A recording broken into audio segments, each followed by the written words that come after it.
안녕하세요. 오늘 구역장 공과를 시작하도록 하겠습니다. 오늘 본문을 읽기 전에 지난번에 말씀드린 것 중에 수정할 것을 하나 말씀을 드리겠습니다. 우리가 문지기 자손이 6개 가문이 돌아왔는데 그 가운데 이제 참고적으로 제가 말씀을 드렸죠. 문지기 가문, 살룸, 아델, 달문, 악굽, 하디다, 소베 이렇게 6개 가문이 돌아왔는데 우리가 다윗 왕 때 보면은 문지기들이 24명이 한조가 되어서 그 사명을 감당했다라고 말씀을 하고 있습니다. 그런데 제가 그 곡간을 2명이다라고 말씀드렸는데 수정을 합니다. 곡간 2곳에 각 2명 이렇게 해야만이 24명이 한조가 되어서 이제 이렇게 돌아가는 것이죠. 역대상 26장 17절로 18절과 6권 201페이지에 보면은 나옵니다. 그래서 이것을 수정하도록 하겠습니다. 오늘 본문 말씀은 에스라 2장 58절입니다. 에스라 2장 58절. 모든 느드님 사람과 솔로몬의 신복의 자손이 392명이었더라. 이는 하나님의 말씀이니라. 아멘. 네, 오늘은 성전 봉사자별 17개 자손 가운데 12개 자손에 대하여서 지금까지 살펴보았습니다.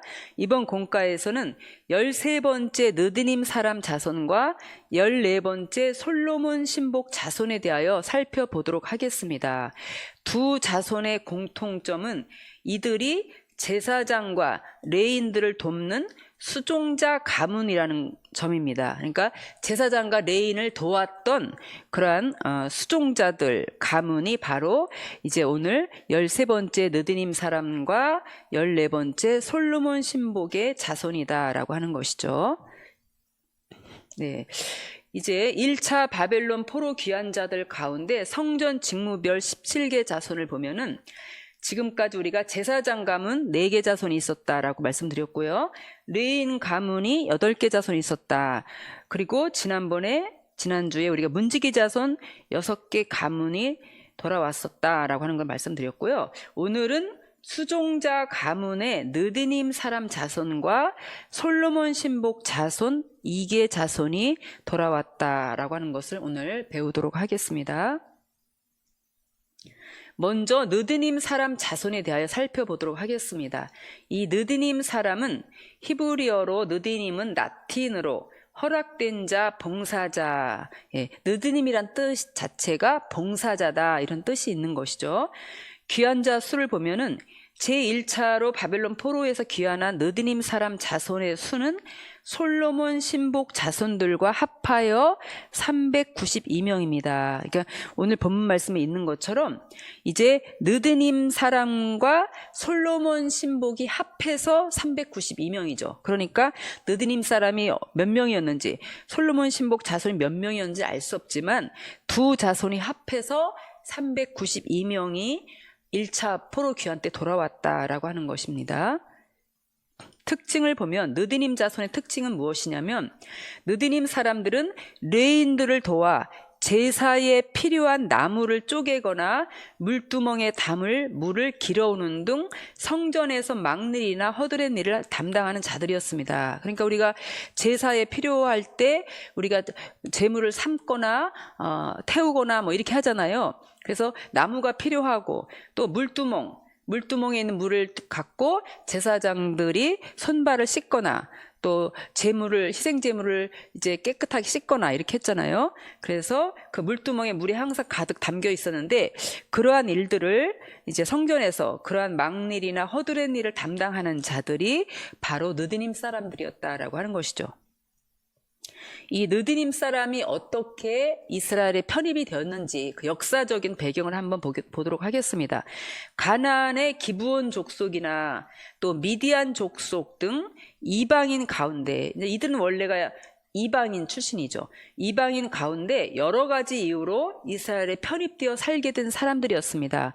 먼저 이 기브온 족속을 보면은 여호수아 9장 27절에서 그날의 여호수아가 그들로 즉 기브온 족속으로 여호와의 택하신 곳에서 회중을 위하며 여호와의 단을 위하여 나무를 패며 물 깃는 자를 삼았더니 오늘까지 이르니라 라고 말씀하고 있습니다.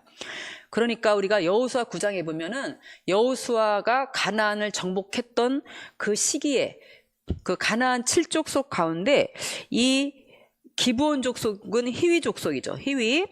가나안 7족속 가운데 한 족속. 그러니까 진멸해야 될 그런 그 히위 족속 가운데 한 사람들이 기브온 족속이었습니다. 그런데 이 기브온 족속이 지혜가 있어가지고 이제 이스라엘에 의해서 아이성과 여리고성이 함락되는 걸 보고 멸망하는 걸 보고 그들이 살 길을 찾은 것이 이제 자기들이 꾸미고 이제 어떻게 했냐면 먼 곳에서 온 사람들처럼 또 곰팡이 난 떡을 갖고 해진 옷을 입고 이렇게 찾아와서 여호수아와 화친 조약을 맺은 것이었죠.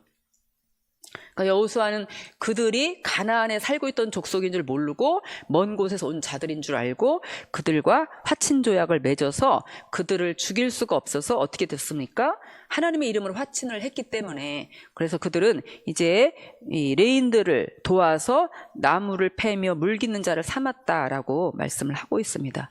또한 이 미디안 족속은 민수기 31장 47절에 보면은 미디안 족속을 포로로 잡은 다음에 이스라엘 자손의 그 절반에서 모세가 사람이나 짐승의 50분지 1을 취하여 여호와의 장막을 맡은 레인에게 주었으니 이는 여호와께서 모세에게 명하심과 같았더라.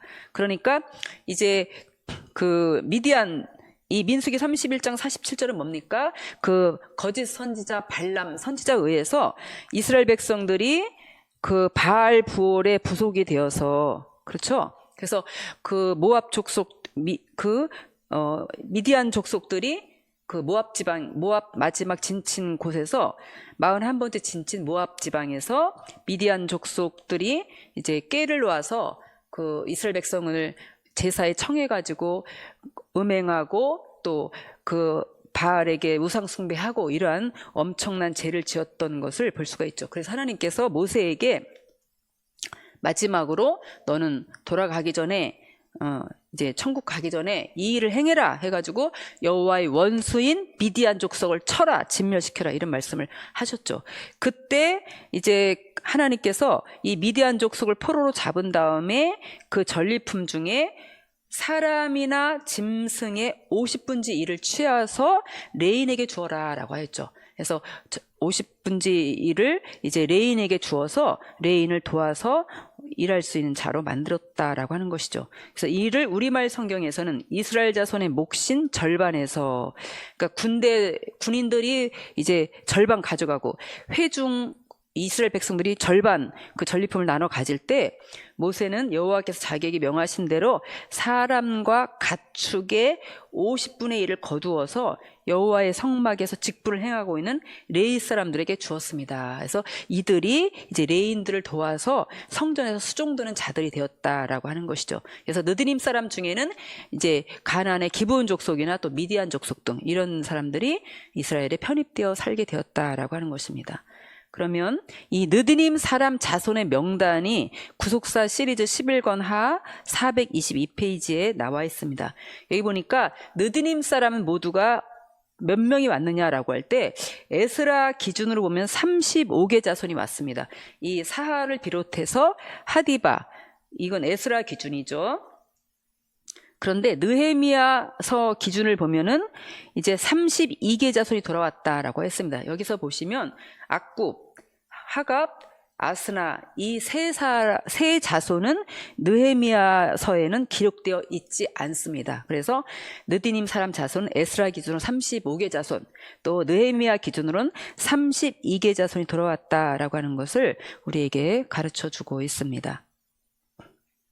그 다음에 두 번째로 이 수종자 가문의 두 번째는 솔로몬 신복 자손이었죠.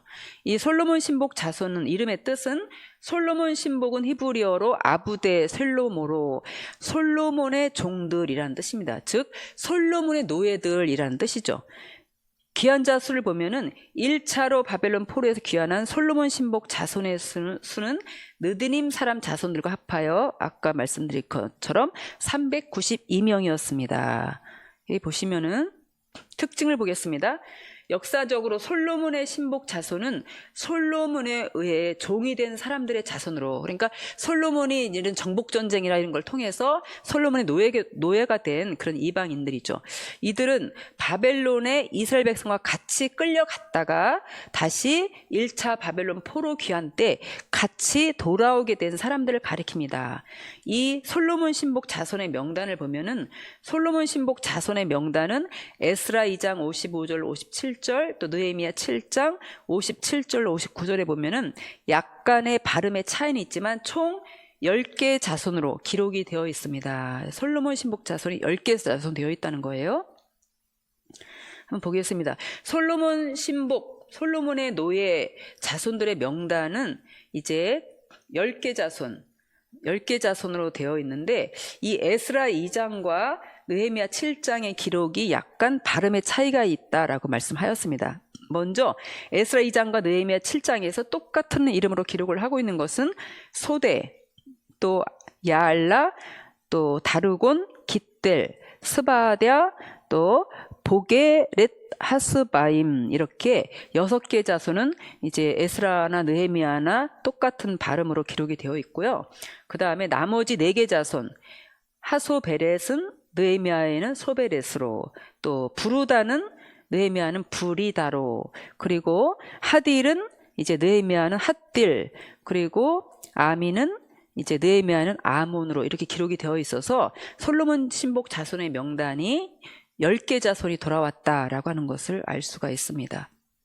그 다음에 레인 가문의 귀환자 수는 총 139명이었죠. 지난번에 우리가 에스라서에 이제 139명으로 기록이 되어 있다라고 하였는데, 그러니까 레인 가문의 수는 8개 자손이 돌아왔잖아요. 8개 자손이, 8개 자손이 139명이었다라고 하였는데, 오늘 수종자 가문의 귀환자 수는 총 392명이잖아요. 이 수종자 가문의 느드님 사람과 또 솔로몬 신복 자손의 그 숫자는 392명이다. 보니까 레인 자손보다 3배나 더 이렇게 많은 사람들이 돌아왔다라고 하는 사실을 알 수 있죠. 이 사람들은 이방인이잖아요. 그리고 레인들을 도와서 허드렛 일을 하던 이런 사람들, 그들이 바벨론에서 오히려 안정적인 생활을 하면서 편한 생활을 할 수 있었지만, 그들은 이제 레인보다 더 많은 자손이 예루살렘으로 돌아와서 성전에 그러한 일을 감당하는, 그러한 일을 정말 즐겁게 헌신하기 위해서 돌아왔다는 것을 볼 때 그들이 얼마나 하나님의 성전을 사모하며 은혜를 사모했던 사람들이었나라고 하는 것을 우리는 알 수가 있죠. 그 다음에 삶에 적용해서 보겠습니다.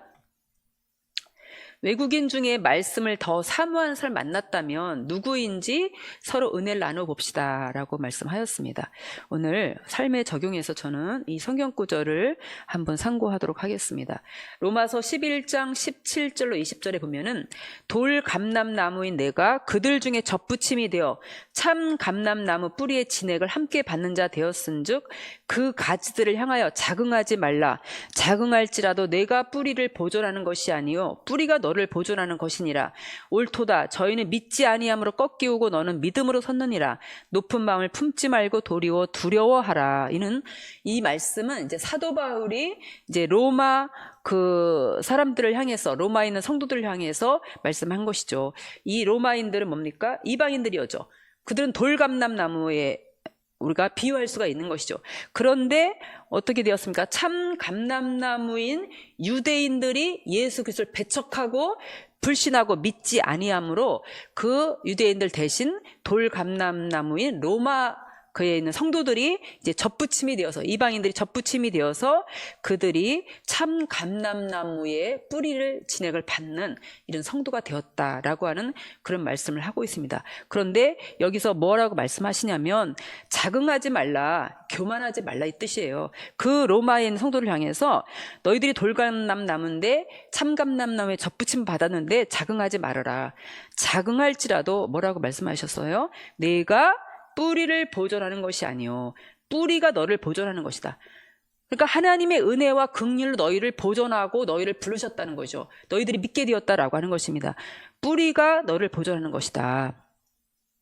여기 보니까 그들은 유대인들은 믿지 아니함으로 꺾이우고 너는 믿음으로 섰느니라. 그러므로 높은 마음을 품지 말고 교만한 마음을 품지 말고 도리어 두려워함으로 하나님의 긍휼과 자비에서 떨어질까 두려움으로 하나님을 섬기라, 이런 말씀을 하고 있는 것이죠. 오늘날 우리가 말씀편에 웬일인지 웬은인지 하나님의 그런 긍휼하심으로 우리가 말씀편에 섰습니다. 그러므로 우리가 이를 인하여서 우리가 자긍할 것이 아니라 우리도 참감나무가 믿지 아니함으로 떨어진 것처럼 우리가 떨어지지 않도록 끝까지 우리가 내 은혜, 내 공로와 나의 탁월함, 나의 그런 것이 아니라 하나님의 은혜가 나를 이제 긍휼히 여기시고 은혜가 오셔서 나를 믿게 하시고 말씀편에 설 수 있게 하셨다라고 하는 것을 우리가 믿고 두려운 마음으로 끝까지 하나님 앞에 겸손히 하나님의 은혜와 긍휼을 구하면서 끝까지 마지막까지 남는 자가 되는 저와 여러분 다 되시기를 간절히 바랍니다. 기도하겠습니다. 사랑의 아버지, 진심으로 감사합니다. 이제 느드님 사람들과 솔로몬 신복의 자손은 그들이 이방인이었지만 그러나 오히려 레인들보다 더 많은 사람들이 아버지 하나님이여 이렇게 그 예루살렘으로 돌아와서 다시 그들은 성전에서 막일을 감당하며 허드렛 일을 하며 하나님 앞에 충성하는 복된 자들이 되었습니다. 거룩하신 아버지, 우리는 하나님의 언약에서 외인이었고 또 그리스도 밖에 있었던 아버지 하나님의 돌감남나무와 같은 저희들이었지만 하나님의 은혜로 말미암아 이렇게 참 감람나무의 아버지 하나님의 진액을 아버지 저희들이 먹고 마시는 그런 아버지 복된 자들이 되었습니다. 거룩하신 아버지, 또 아니 환난의 시대에 우리가 이렇게 말씀을 대적하는 자가 아니라 오히려 말씀 편에 서서 말씀과 함께 먹고 마시며 기뻐하며 또 아버지의 뜻을 지킬 수 있도록 인도하여 주시니 진심으로 감사합니다. 우리가 끝까지 두려운 마음으로 하나님을 잘 섬기고 이 모든 것이 아버지의 은혜와 긍휼하심이라는 것을 믿고 아버지 하나님 우리가 교만하지 않고 끝까지 말씀 편에서 마지막 주님 오시는 그날까지 아버지의 말씀과 함께하는 우리 모든 아버지의 말씀의 성도들 될 수 있도록 끝까지 인도하여 주시옵소서. 모든 말씀 빌고 날 때 거룩하신 예수님의 이름으로 기도드렸습니다. 아멘.